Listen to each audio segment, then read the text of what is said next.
Enrich, at ito ang kwento ko. Ang hirap ng walang mapagsabihan dahil sa sobrang bigat ng nararamdaman. Di mo alam kung sino ang malalapitan. Bagkus katumbas ng sakit ay ang kabiguan. Mahirap malayo sa taong lubos mong pinahalagahan. Kaya ngayon lumalabang may karamdaman. Dumating na ako sa puntong gusto ko nang wakasan ang buhay na nagsilbi kong tahanan. Sa mga sandaling ako'y nag-iisa, tinitiis mga bagay na ikakasakit ko pala. Tinatanong ang sarili kung may pag-asa pa ba.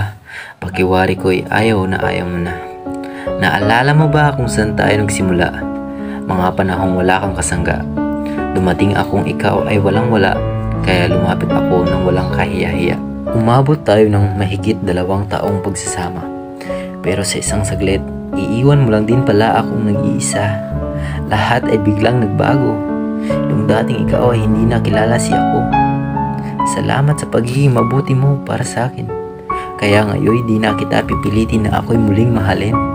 Makita lang kitang nakangiti at masaya.